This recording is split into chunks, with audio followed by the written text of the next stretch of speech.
আসসালামু আলাইকুম ওরহমতুল্লাহি ওবরাকাতু। ইন্নাল হামদুলিল্লাহ ওয়াসসালাতু ওয়াসসালামু আলা মাল্লা নাবিয়্যা বা'দা। আউযু বিল্লাহি মিনাশ শাইতানির রাজীম। বিসমিল্লাহির রহমানির রহিম। মা কানা মুহাম্মাদুন আবা আহাদিম মির রিজালিকুম ওয়ালাকির রাসূলুল্লাহি ওয়া খাতামান নাবিয়্যিন।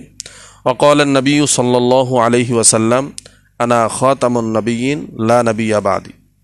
সম্মানিত দর্শক, একটি গুরুত্বপূর্ণ বিষয় যুগ যুগ ধরে আমাদের ওলামা ইকরাম আজও পর্যন্ত মোকাবেলা করে যাচ্ছেন, সেটি হলো আল্লাহ পাক রব্বুল আলামিন আমাদের নবী সম্পর্কে কোরআনুল কারীমের মধ্যে বলেন, মা কানা মুহাম্মাদুন আবা আহাদিম মির রিজালিকুম ওয়ালাকির রাসূলুল্লাহি ওয়া খাতামান নাবিয়্যিন। অর্থাৎ আমাদের নবী যে শেষ, এই আয়াতের মধ্যে স্পষ্ট এবং এটাই চূড়ান্ত আল্লাহ পাকের সিদ্ধান্ত আল্লাহ পাক আমাদেরকে জানিয়ে দিয়েছেন। শুধুমাত্র কোরআনুল কারীমের মধ্যেই নয়, হাদিসের মধ্যেও আল্লাহর পয়গম্বর বলেন, আনা খাতামুন নাবিয়্যিন লা নাবিয়্যা বা'দি, আমি শেষ নবী, আমার পরে আর কোনো নবী নেই। এরকম স্পষ্ট বর্ণনা কোরআন এবং হাদিসের মধ্যে থাকার পরেও আমাদের দেশের তথাকথিত একটি দল, একটি সম্প্রদায়, যারা নিজেদেরকে সংখ্যাগরিষ্ঠ বলে দাবি করেন, তারা সবসময় মুসলমানদের সামনে নিজেদের অস্তিত্বকে প্রমাণ করার জন্য নিজেদের দলকে প্রচার প্রসার করে মানুষদের ঈমান নষ্ট করার জন্য চেষ্টা করতেছেন, যাদের নাম দিয়েছেন আহমদিয়া মুসলিম জামাত। আজকে অত্যন্ত আনন্দের সঙ্গে আমি আপনাদেরকে জানাইতেছি, আমাদের বাংলাদেশের সকলেই এটা জানেন, শাসক পরিবর্তনের কারণে অন্তর্বর্তীকালীন সরকার নিয়োগ দেওয়া হয়েছে এবং সেই সরকার গঠনের প্রধান যাকে উপদেষ্টা করা হয়েছে তিনি হলেন ডক্টর ইউনূস।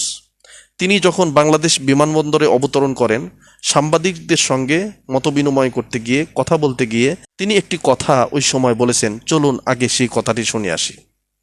আসার পথে শুনে আসছি যে এখানে আইন শৃঙ্খলা ব্যাঘাত হচ্ছে, মানুষকে আক্রমণ করছে, সংখ্যালঘুদের উপর আক্রমণ করছে, হিন্দু, বৌদ্ধ, খ্রিস্টান, আহমদিয়া সবার উপর। সম্মানিত উপস্থিতি, এখানে ডক্টর ইউনূস সাহেব চারটি দলের নাম বলেছেন। নম্বর হিন্দু, বৌদ্ধ, খ্রিস্টান এবং চতুর্থ নম্বর একটি নাম বলেছেন তিনি আহমদিয়া। আমরা জানি হিন্দু সম্প্রদায় হিসাবে যারা আমাদের দেশে বসবাস করতেছেন, আমরা কখনো তাদেরকে মুসলমান বলি না, তারাও নিজেদেরকে মুসলমান দাবি করে না।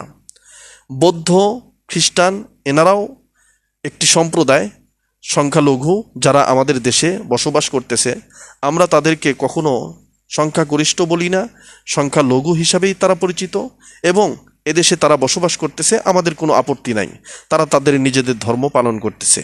কিন্তু চতুর্থ নম্বর ডক্টর ইউনূস সাহেব একটা নাম বলেছেন, আপনারা খেয়াল করবেন, আহমদিয়া। এরকম একটি সম্প্রদায়ের কথাও ডক্টর ইউনূস সাহেব তাদের নামের সঙ্গে বলেছেন। আমার কথা হলো, যদি আহমদিয়া মুসলিম জামাত মুসলমান হয় তাহলে মুসলমানদের দলের সাথে তাদের নাম থাকবে, হিন্দু, বৌদ্ধ, খ্রিস্টানদের সাথে কেন তাদের নাম ডক্টর ইউনূস সাহেব বললেন? আর যদি তারা সংখ্যা গরিষ্ঠ হয় তাহলে ডক্টর ইউনূস সাহেব কেন তাদেরকে সংখ্যা লঘুদের মধ্যে নাম বললেন?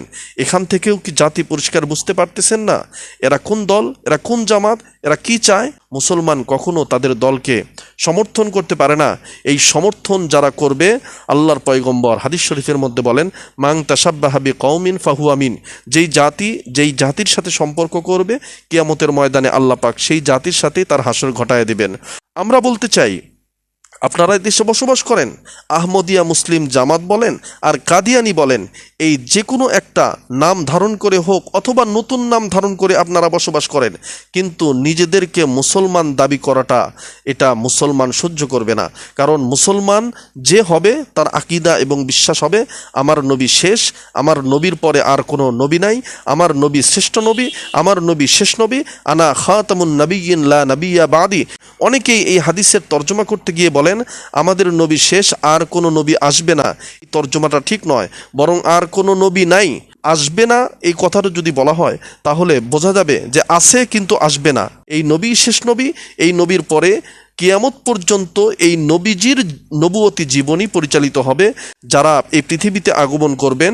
এমনকি হযরতে ঈসা আলাইহিস সালাম যিনি আবারও এই পৃথিবীতে আসবেন, তাকেও আমাদের নবীর উম্মত হিসাবেই তিনি এই পৃথিবীতে বসবাস করবেন। এই বিষয়টি আমরা সকলেই বোঝার চেষ্টা করব। আল্লাহ পাক আমাদের সকলকে এই বোঝার তৌফিক দান করুন। ডক্টর ইউনুস সাহেব তিনি সাধারণ কোনো ব্যক্তিত্ব নন। তিনি জানেন, তিনি বোঝেন, তিনি শিক্ষিত। তার কথার সঙ্গে একত্রতা করে বাংলাদেশের সমস্ত মানুষদেরকে বলতে চাই, এতদিন পর্যন্ত আপনারা যারা একত্রতা পোষণ করেছেন, আলহামদুলিল্লাহ ভবিষ্যতেও আপনারা এই সংগ্রামে একত্রতা পোষণ করবেন। এবং ডক্টর ইউনুস সাহেবকে আমরা আমন্ত্রণ জানাই এবং তাকে অনুরোধ করব, আপনি যে সংখ্যালঘু হিসাবে আহমদিয়া মুসলিম জামাতের নাম বলেছেন, এদের স্পষ্ট এদের বিষয়টাকেও আপনি আপনার এই শাসনকালীন সময় আপনি স্পষ্ট করবেন। তারা সংখ্যালঘু হিসাবে এ পৃথিবীতে বসবাস করবে, মুসলমান হিসাবে নয়, এমন একটি কথা আপনি আপনার শাসন আমলে বলে দিবেন, বলে যাবেন। এটা আমাদের অনুরোধ থাকবে। আল্লাহ পাক আপনাকে সহ বাংলাদেশের সমস্ত জনগণকে এই কথাগুলো বোঝার তৌফিক দান করুন এবং বাংলাদেশকে একটি শান্তির রাষ্ট্র হিসাবে আল্লাহ পাক কবুল করুন। আখির দাওয়ানা আনিল হামদুলিল্লাহি রাব্বিল আলামিন। আসসালামু আলাইকুম ওয়া রাহমাতুল্লাহি ওয়া বারাকাতুহু।